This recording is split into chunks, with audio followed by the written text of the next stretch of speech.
तो यार बहुत लोगों को ऑन टू फंक्शन क्या होता है, इनटू फंक्शन क्या होता है, वन वन फंक्शन क्या होता है, मैनी वन फंक्शन क्या होता है, बाइजेक्शन क्या होता है, इन्वर्टेबल फंक्शन क्या होता है, इन सब चीजों में बहुत ज्यादा दिक्कत आती है। और ये जो टॉपिक्स हैं ये एक तरफ जहां बहुत इंपॉर्टेंट है, साथ ही साथ बहुत आसान टॉपिक भी है। तो अगर आपको इसमें दिक्कत आती है तो आप वीडियो बने रहिए एंड मैं आपसे वादा करता हूं कि आप इस वीडियो की जब एंड तक पहुंचेंगे तो ना तो आपको इनटू फंक्शन क्या होता है, ना ऑन टू, ना वन वन, ना मैनी वन, और ना ही बाइजेक्शन और ना ही इन्वर्टेबल फंक्शन, इनमें से किसी भी चीज में आपको दिक्कत नहीं आने वाली है। तो वीडियो में बने रहिए और तो यार इससे पहले कि हम इन टॉपिक से बात करें, हमें फंक्शन के बारे में कुछ चीजें पता होनी चाहिए, हमें फंक्शन का बेसिक आना चाहिए। तो अगर आपको फंक्शन का बेसिक आता है तो मैं आपको टाइम स्टैम्प दे रहा हूं यहाँ पे, आप उस टाइम तक स्किप कर सकते हैं वीडियो को। लेकिन अगर आपको फंक्शन में डाउट है या फिर आपको फंक्शन के बेसिक्स नहीं आते हैं या आपको कुछ चीजें नहीं पता है फंक्शन के रिगार्डिंग, तो आप वीडियो में बने रहिए और पूरा देखिए। फंक्शन की अगर हम बात करें तो फंक्शन को आप जितना ज्यादा अपनी रियल लाइफ से कनेक्ट कर लोगे ना, उतना ज्यादा आपको फंक्शन बहुत अच्छे से आने लगेंगे, आपको फंक्शन में कोई डाउट नहीं रहेगा। मैं आपको ये चीज समझाता हूँ अच्छे से कैसे। सपोज करिए फंक्शन है ए टू बी, तो हमने दो सेट बनाए ए और बी। अब ए टू बी फंक्शन है, इसका क्या मतलब है? इसका मतलब ये है कि जो फंक्शन होगा उसमें हम इनपुट की जगह पे, इनपुट में क्या देंगे, ए से उठा करके वैल्यूज देंगे, और जो आउटपुट आएगा, जो फंक्शन आउटपुट देगा, वो वैल्यूज हम कहां ढूंढेंगे, वो हम सेट बी में ढूंढेंगे। ठीक है। अब अगर फंक्शन है तो आप इसको रियल लाइफ से कनेक्ट कर लो। आप ऐसा समझ लो ये जितने भी सारे हैं ना, ये सारे लोग हैं। क्या है ये? लोग हैं। अब रियल लाइफ में हर इंसान की क्या होती है, कांच के सामने इमेज बनती है। रियल लाइफ में हर इंसान की क्या बनती है, कांच के सामने इमेज बनती है। सिमिलरली फंक्शन के अंदर जो भी इनपुट हैं, जितने भी लोग हैं, हर किसी की बी के अंदर क्या बननी चाहिए, इमेज बननी चाहिए।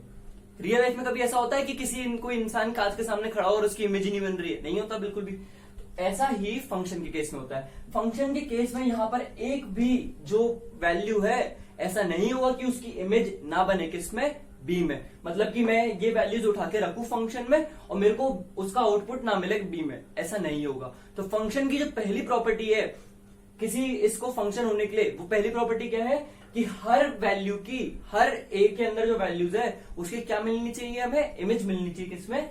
बी के अंदर। तो ए की मान लो कुछ होगी, बी की कुछ होगी, ऐसे हर एक की कोई इमेज होगी। साथ ही साथ रियल लाइफ में ट्विन्स की सेम इमेज हो सकती है। रियल लाइफ में ट्विन्स की क्या हो सकती है, सेम इमेज हो सकती है। दो ट्विन भाई अगर या दो ट्विन बहन अगर सेम अगर कांच के सामने खड़े हो जाए तो उनकी कैसी इमेज बनती है, कांच में सेम इमेज बनती है। क्यों? क्योंकि वो दिखने में बिल्कुल एक जैसे होते हैं। सिमिलरली फंक्शन के अंदर दो लोगों की, दो वैल्यूज की सेम इमेज बन सकती है। मतलब ये जरूरी नहीं है कि हर वैल्यू को एक डिफरेंट आंसर देना है। हो सकता है इस वैल्यू का और इस वैल्यू का आउटपुट क्या हो, सेम हो सकता है इस वैल्यू और इस वैल्यू का आउटपुट क्या हो, सेम हो। तो फंक्शन की जो दूसरी प्रॉपर्टी है वो क्या है कि दो वैल्यूज की या दो से ज्यादा वैल्यूज की क्या हो सकती है, सेम इमेज हो सकती है। जैसे रियल लाइफ में ट्विन्स की सेम इमेज होती है, वैसे फंक्शन के अंदर भी हो सकती है। तीसरी प्रॉपर्टी, जैसे रियल लाइफ में एक पर्सन की दो इमेज नहीं हो सकती। जैसे आप इस कांच के सामने खड़े हो रहे हो तो आपकी कोई एक इमेज है, और आप दूसरे कांच के सामने खड़े हो रहे हो तो आपकी दूसरी इमेज है। ऐसा नहीं होता। रियल लाइफ में अगर एक इंसान है तो चाहे कहीं पे भी खड़ा हो जाए उसकी एक ही इमेज बनती है। सिमिलरली फंक्शन के केस में हर एक पॉइंट की सिर्फ एक ही इमेज बन सकती है। ऐसा नहीं है कि इस पॉइंट की ये जो वैल्यू है, ये बी के अंदर ये वैल्यू भी दे रहा है फंक्शन में रखने पर, और ये वैल्यू भी दे रहा है। तो ऐसा नहीं होगा। हर वैल्यू सिर्फ एक ही इमेज बनेगी उस वैल्यू की। एक वैल्यू की दो इमेज नहीं बन सकती। अगर दो इमेज बन गई तो वो क्या नहीं है, वो फंक्शन नहीं है। तो ये तीन बेसिक प्रॉपर्टीज हैं जो फंक्शन के रिगार्डिंग आपको पता होनी चाहिए। क्या क्या प्रॉपर्टीज है कि हर एक वैल्यू की क्या बननी चाहिए, इमेज बननी चाहिए, पहली प्रॉपर्टी। दूसरी प्रॉपर्टी क्या है कि अगर दो प्रॉपर्टीज की सेम इमेज हो सकती है, दो प्रॉपर्टीज की सेम इमेज हो सकती है। तो तीसरी प्रॉपर्टी क्या है, एक वैल्यू की दो इमेज नहीं हो सकती। एक वैल्यू क्या नहीं हो सकती, दो इमेज नहीं हो सकती। पूरा जो सिनेरियो है वो आपको रियल लाइफ से सिर्फ कनेक्ट करना है। जैसे रियल लाइफ में हर इंसान की क्या होती है, एक इमेज होती है। ट्विन्स की सेम इमेज पॉसिबल है। और तीसरी चीज, एक इंसान की दो इमेज पॉसिबल नहीं है।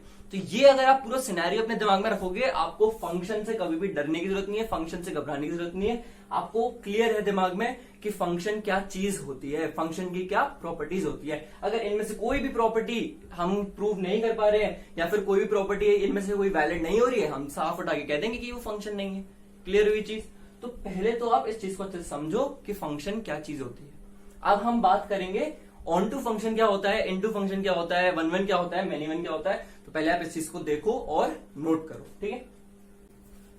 तो यार सबसे पहले हम समझते हैं कि वन वन फंक्शन और मैनी वन फंक्शन क्या होता है। तो अगर मैं आपको सीधी सीधी ट्रिक बताऊं कि आपको कोई फंक्शन का ग्राफ दिया है और आपको चेक करना है कि वो वन वन फंक्शन है या नहीं, या फिर वो मैनी वन फंक्शन है कि नहीं, तो सीधी सीधी ट्रिक है।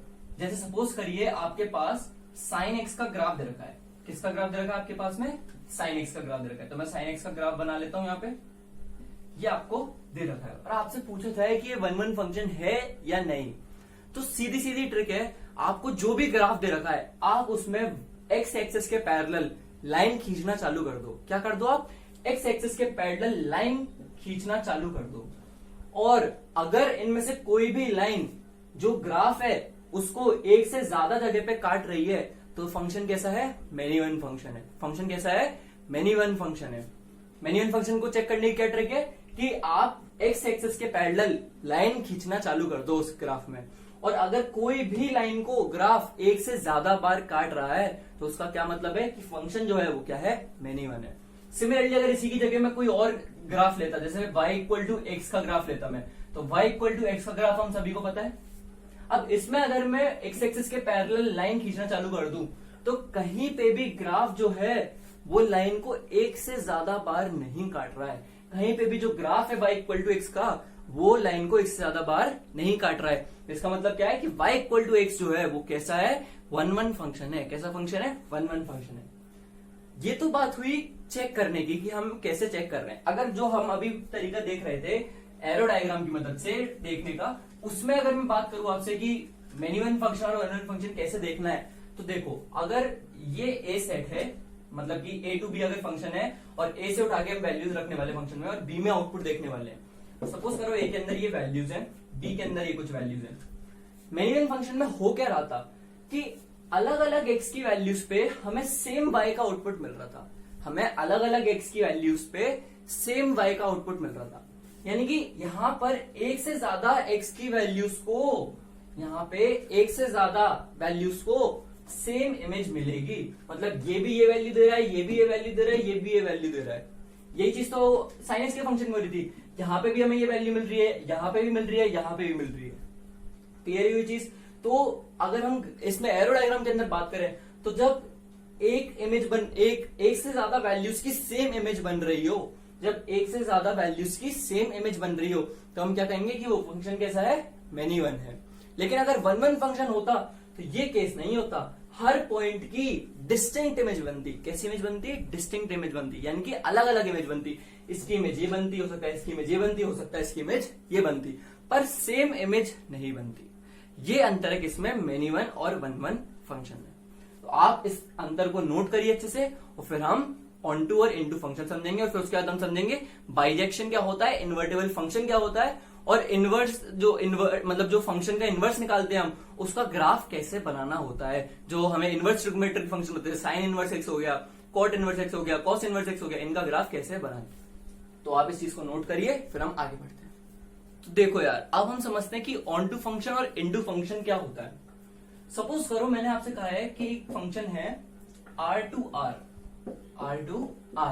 मतलब हम उसे इनपुट में देंगे r, मतलब ऑल रियल वैल्यूज हम उसे इनपुट में देंगे, और जो भी उसका आउटपुट होगा उस फंक्शन का वो रियल वैल्यूज के अंदर ही होगा। ठीक है, और वो फंक्शन क्या है? वो फंक्शन है साइन एक्स, आपका जाना पहचाना बहुत पुराना दोस्त साइन एक्स। अगर मैं साइन एक्स के ग्राफ की बात करूं तो हम सभी को पता है साइन एक्स जो है वो -1 से 1 के बीच में ही सिर्फ आंसर देता है। किस बीच में आंसर देता है?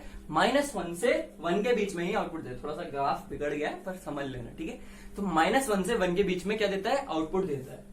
तो अगर मैं आपसे बोलूं कि आप इसे एरो डायग्राम में जरा लिख के बताओ मेरे को, तो आप एरो डायग्राम में देखोगे ये हो गया इनपुट का सेट R, ठीक है, मतलब सेट का नाम कुछ भी दे दो, A दे दो और B दे दो, और इसके अंदर सारी रियल वैल्यूज होंगी और इसके अंदर भी सारी रियल वैल्यूज होंगी।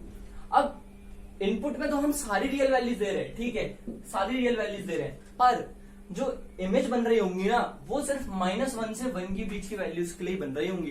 क्यों? क्योंकि जो साइन है, जो आउटपुट देता है वो किस बीच में देता है? -1 से 1 के बीच में देता हुआ है, यानी कि हर एक रियल वैल्यू के लिए एक कॉरेस्पॉन्डिंग इमेज बन रही होगी, लेकिन वो इमेज सिर्फ किस बीच में होगी, -1 से 1 के बीच में होगी, या फिर 1 होगी या -1 होगी। ठीक है, मतलब कि जो बाकी सारी वैल्यूज हैं वो कभी इमेज बन ही नहीं पाएंगी, वो सारी वैल्यूज क्या हो जाएंगी, वेस्ट हो जाएंगी, वो सारी वैल्यूज क्या है, गार्बेज है। तो ये जो चीज है इसे हम कहते हैं कोडोमेन, इसे हम क्या कहते हैं, कोडोमेन। ये क्या है, कोडोमेन है, इसे क्या बोलते हैं हम, कोडोमेन। अगर मैं आपको बोलूं कोडोमेन का मतलब क्या होता है, तो कोडोमेन का मतलब होता है range plus garbage values, range plus garbage values. अगर मैं आपसे बोलूं साइन एक्स की रेंज क्या है, साइन एक्स किस बीच में आउटपुट देता है, तो साइन एक्स -1 से 1 के बीच की सारी वैल्यूज को आउटपुट में देगा, इन सारी वैल्यूज के लिए वो तो देगा, लेकिन जो एक्स्ट्रा वैल्यूज है वो वैल्यूज क्या है, उनको वो कभी इमेज बन ही नहीं पाएंगी, वो वैल्यूज क्या कहलाती है, गार्बेज वैल्यूज। तो अगर, और ये पूरा हिस्सा क्या कहलाता है, ये कहलाता है कोडोमेन। तो अगर मैं आपसे पूछूं कि कोडोमेन क्या होता है, तो कोडोमेन होता है range plus garbage values. Range और गार्बेज वैल्यूज को अगर मैं एक सेट में रख दूं तो वो जो सेट बनता है वो सेट क्या बनता है, कोडोमेन बनता है। ठीक है, अब अगर कोई फंक्शन की जो रेंज है वो किसके बराबर हो, कोडोमेन के बराबर हो, अगर किसी फंक्शन की जो रेंज है वो किसके बराबर हो, कोडोमेन के बराबर हो, तो हम कहते हैं वो जो फंक्शन है वो कैसा फंक्शन है, वो ऑन टू फंक्शन है। वो कैसा फंक्शन है, ऑन टू फंक्शन है। यानी कि अगर मैंने इस फंक्शन को ऐसे लिखा होता कि r से लेकर -1 से 1 का फंक्शन है, R2 -1 से 1 का फंक्शन है, मतलब कि आप इसे इनपुट में सारी रियल वैल्यूज दोगे, लेकिन जो आउटपुट होगा ना वो -1 से 1 के बीच में होगा या -1 और 1 होगा। तो ये जो हम 20 सेट बना रहे होते, इसमें ये गार्बेज वैल्यूज नहीं होती, इसमें सिर्फ -1 से 1 के बीच की वैल्यूज होती है और -1 और 1 होता कि नहीं होता।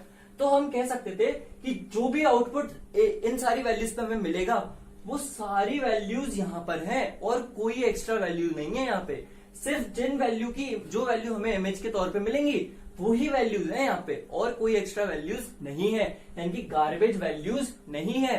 तो हम क्या कहते हैं कि जो कोडोमेन है वो किसके बराबर हो गई है, रेंज के बराबर हो गई है। और ऐसा अगर हो जाए तो हम क्या कहते हैं, फंक्शन कैसा है, ऑन टू फंक्शन है। कैसा फंक्शन है, ऑन टू फंक्शन है। तो अगर आपको कोई फंक्शन को ऑन टू बनाना है, अगर आपको किसी फंक्शन को क्या बनाना है, ऑन टू बनाना है, तो आप क्या कर सकते हो, उसकी कोडोमेन को रेस्ट्रिक्ट कर सकते हो। आप उसकी कोडोमेन को क्या कर सकते हो, रेस्ट्रिक्ट कर सकते हो, मतलब कि किस बीच में उसका आउटपुट होगा उस जगह को क्या कर दो, रेस्ट्रिक्ट कर दो। आपको पता है अगर साइन किस बीच में देगा, -1 से 1 के बीच में देगा, तो आपने क्या करा, कोडोमेन को -1 से 1 के बीच में कर दिया, और उसकी वजह से जो कोडोमेन है वो किसके बराबर हो गई, रेंज के बराबर हो गई। वो किसके बराबर हो गई, रेंज के बराबर हो गई, और ये कैसा बन गया, एक ऑन टू फंक्शन हो गया। तो ऑन टू और इन टू फंक्शन के बीच में अगर मैं आपको डेफिनेशन बताऊं तो ऑन टू और इन टू फंक्शन में सिर्फ यही अंतर होता है कि ऑन टू फंक्शन में जो कोडोमेन है वो बराबर हो जाती है किसके, रेंज के, लेकिन इन टू फंक्शन में जो कोडोमेन होती है उसमें रेंज तो होती है, साथ साथ गार्बेज वैल्यूज भी होती है। जैसे हमने जो पहला केस देखा था उसमें यहाँ पे R था, उसमें -1 से 1 के बीच की वैल्यूज तो थी, जो रेंज वाली वैल्यूज है वो तो थी, लेकिन साथ में गार्बेज वैल्यूज भी थी। तो इस चीज को अच्छे से नोट करो, ऑन टू फंक्शन क्या होता है, इन टू फंक्शन क्या होता है, फिर हम आगे देखो। ये जो वीडियो है ये थोड़ी ज्यादा लंबी हो जाएगी, तो हम इस वीडियो को भी यहीं पे खत्म करते हैं। हमने वन फंक्शन समझा क्या होता है, मेनी वन फंक्शन समझा क्या होता है, ऑन टू फंक्शन समझा क्या होता है, इन टू फंक्शन समझा क्या होता है। ये सारी चीजें आप कनेक्ट करोगे आप कहां पे जाके, बाइजेक्शन में। बाइजेक्शन क्या होता है और इन्वर्टेबल फंक्शन क्या होता है, और इनवर्स कैसे निकाला जाता है एक फंक्शन का, क्या कंडीशन होती है। तो उसके लिए मैं इसी वीडियो का एक पार्ट 2 बना दूंगा, उसमें हम ये चीजें समझेंगे। और अभी के लिए इस वीडियो को यहीं खत्म करते हैं क्योंकि बहुत ज्यादा लंबी हो जाएगी वरना ये वीडियो। तो आप अभी इसे देखो और आपको कल ही इसका सेकंड पार्ट भी मिल जाएगा, जिसमें हम इन्वर्टेबल फंक्शन समझेंगे और इनवर्स ऑफ अ फंक्शन समझेंगे कैसे निकालते हैं। और इनवर्स ट्रिग्नोमेट्रिक फंक्शंस को जो होते हैं जैसे कि साइन इनवर्स एक्स हो गया, कॉस इनवर्स एक्स हो गया, इनका हम ग्राफ भी आपको बना के दिखाएंगे। तो इस वीडियो को अच्छे से समझो, देखो। अगर कोई चीज नहीं समझ आई तो कमेंट में नीचे मेंशन करो और वीडियो को लाइक करो, चैनल को सब्सक्राइब करो। मिलते हैं अगली वीडियो में, तब तक के लिए थैंक यू फॉर वॉचिंग।